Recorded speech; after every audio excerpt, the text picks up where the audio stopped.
the African National Congress are communists. They're communists. Now people go, what? Then I go, yeah. You know they are in a tripartite agreement with the SA Communist Party and with COSATU, the trade unions. Now wait, Chris, whoa. Margaret Thatcher said it clearly. When the people dictate a scenario of winning whilst taking you into losing, what kind of public is that? We are sitting with a system for the past 30 years, and the people aren't hearing me. A communist, nationalist, socialist cannot operate and function a free market, democratic, capitalistic society. Because they can't. Because both oil and water are liquids, but when you put them in a barrel, they don't mix. So the failure of this government is not that they're incompetent, not that they're greedy, not that they eat like pigs at a trough. They are a communistic, socialistic junta. That's why grants first, charity first, unemployment first, nationalization first. And 30 years later, when every communistic government, except the other idiot in North Korea, when every system that was communism has fallen, Chris. China is the biggest capitalist in the world, so I call them green communists. So the guy told me, what do you mean green communist? I said it's a communist who wants to be a communist, but he knows he needs the US dollar. It's not about the ANC. It's about the government run by the ANC. If we don't get them out, we are not going to have a civil war. We are not going to have a social crash. We are going to have an economic nuclear bomb go off in this country, and the afterburn will be 5 years of absolute economic devastation. Oh, there's a third shedding that's coming, and that's the worst one of all. Food shedding. That's terrible. Trust me, I've been to Africa. I worked in 18 countries on the continent. You can still do water, you can still do electricity, but when food stops, the human being's mind cancels himself out. They become murderers and looters. I'm telling you now, it's coming. It's coming. Plus, it's very clear. And by the way, I must tell you, you have not been far off with any of your predictions in history, my friend. Let me tell you. I will be very careful if we presume that MK Party is a gift that is just giving to us. Blood is thicker than water. I'm getting told that there's a lot of blood flowing there. Here's the obvious. I'm not afraid of them. I'm not afraid of the people on the other side. Number two, the people that were in the DA, the people that were in the Freedom Front, the people that were in the IFP, the people that were in other parties, have now understood that they were let down by them all. That's one thing what the ANC and the red jelly tot of Ricky Malema can't tell me, and that is that I'm a racist. Oh no, because they can't tell me that. So here's their problem. They can't get up and say, but you're a racist. They can't get up and tell you, but you're producing white minority. I wrote the bloody book. So the problem there is when I go into a debate, they bloody know where my heart lies, that I believe that it's not just black lives or white lives that matter. All lives matter. I fought for it. I will fight for it again. So that's why they're kind of going, okay, listen to the UIM, because the leader knows the enemy. So if I go into parliament, Chris, they know that I am going to look, no matter who it is, in the face. And I don't fear them, because the people of this country have had enough of politicians, Chris. You wanted to enter surely politics because you wanted to bring your voice of justice, which you have, to the table. And they don't want it. They fight it like they're fighting me. But I'm telling you now, here's the prediction. I am part of the multi-party charter. I am not part of their ideology. No. I get asked every day, do I agree with the DA? Do I agree? No, I don't. Otherwise, this would have been a DA badge or an IFP badge. It's not. It's UIM. But here's the fact, Chris. I want to remove the ANC desperately. Desperately. Now, you've got to become sane here. I am not going to sit and allow another 5 years if I can help it. Therefore, call it like you want to. The multi-party charter are the closest to people that agree of light, at least. At least. And we all agree about one thing. We must remove the ANC. It's about numbers, South Africa. Numbers. It's about numbers, Chris. It's not about manifestos or portfolios. It's about 50 plus 1. And what is that number? 9,100,000. That's now become truth.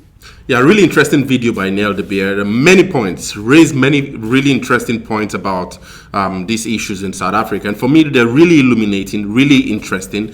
But the one that's most important for me is, the issue with SASA in South Africa. So it's, I think, the South African Social Security Administration or something. So the body that handles social grants. And, coming from a Nigerian, coming from a West African, I think this is really new, and in a way I've really thought about how the West African or the Nigerian can process the possibility of having opportunities to have grants from the government to support their livelihood and all that. It's something probably many Nigerians haven't been able to take time to imagine how it could affect their lives and affect their doings. Because in Nigeria, and I think the wider West Africa anyway, to the extent of my knowledge,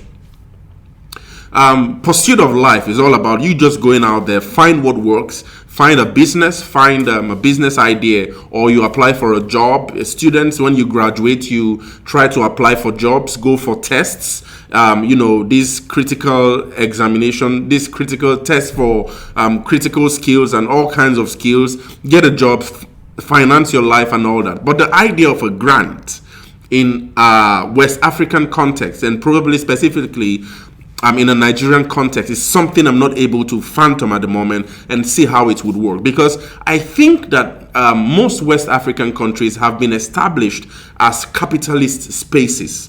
So for South Africa, it's also really now confusing for me, because I always understood South Africa, just like Neil de Beer argues, is a capitalist space where entrepreneurs and, capitalist investors and all that have invested even from pre-1994 and post-1994 now, as we see. So it's been, in my thinking, a really capitalist space where businesses thrive. The likes of Rob Hersov, the likes of the De Beers, the likes of Julius Malema speaks about this other guy a lot.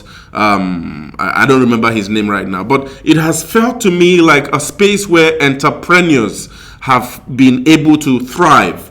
Gayton McKenzie, in one seminar on Biz News, he actually spoke about how he might have more money than every other person, white people in the crowd sitting there. So it has always felt like a space where entrepreneurs thrive, international businesses thrive, KFC, Shell, these capitalist businesses thrive. But to think about the possibility of having a social security service that serves the poor, I think that's really benevolent and really appreciative. But at the same time, I think I posted a video yesterday where Thabo Mbeki spoke about how the SASA thing hasn't really helped the nation, and it hasn't really helped the poor. A lot of people seem, even the poor are getting poorer despite the SASA 350 Rand grant.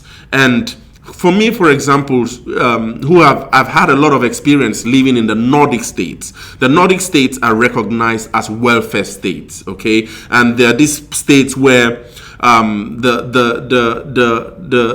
whole populace is usually supported for the greater good. So it seems like more is taken from those that make more to support the rest. Those that have less, and at the end of the day, it creates sort of like a space where everyone can thrive, a pursuit of really an egalitarian society, and that's what my understanding of the Nordic welfare system has been. So it has, in a way, operated what I would like to call a socialistic capitalism. So it's a way that capitalists strive in the pursuit of capital in that regard, but at the same time it's socialistic in the sense that it tries to spread the profit made from that capitalistic endeavor around the populace to those especially that need. And I think this is what South Africa is trying to achieve with this SASA system, whereby there's a wider capitalist space, but then has this notion of a SASA, of a social security system that helps the poor. But my question usually is, how has this help really helped the poor? Are the poor really have they been uprooted out of poverty? What is this SASA system? What kind of mentality is it breeding among the poor of South Africa? So the likes of Musi Maimane, for example, I'm going to be posting some of his speeches soon. He speaks about how he would like to encourage an entrepreneurial education in South Africa, where students and people sort of like have an entrepreneurial kind of education in schools. And I personally am of the obligation. I've been pushing such a policy in many African nations, because it seems that colonialism sort of like impinged a character of an assimilative disposition to the educational system in many African countries, where students just they lack critical skills to critique and question what it is that they're being taught or what they learn, you see. But if there's a more productionist thrust in that education, something like from the perspective of entrepreneurial an entrepreneurial trust in that educational system, I think it would help to turn the trajectory of education and learning around, and students will be able to understand from the perspective of productivity. So productivity then becomes the order of the day. Even as they learn to produce, they learn to own. I think that's, even though it might be argued that this is pushing the country more into hyper capitalism and a much more dog-eat-dog state where it's the survival of the fittest. I think if they have that kind of education and then a SASA system, I think it might be a really interesting model to have, where at the end of the day, the evaluation of the SASA system then becomes how much people have been alleviated from poverty, and not, creating and reproducing a mindset that puts especially people in South Africa, the poor in South Africa, at a place where they can stay relaxed and develop a comfort zone mentality where they always pursue SASA. And so SASA becomes the reality, while the country in its larger essence continuously records a higher rate of unemployment. It's just mind-blowing. And from the pictures I've seen, it has always felt like it's the black population in South Africa that actually has a lot of this need for SASA. And so I'm wondering now if probably SASA is reproducing the conditions that make the poor in South Africa, or what really is the goal of SASA? Is it really helping the poor? This is my question. And probably I would like to engage, I would like some of you in the comments to engage. What has the role of SASA been? Is social security really helping South Africa? Is it really helping the poor people in South Africa? Share your thoughts in the comments.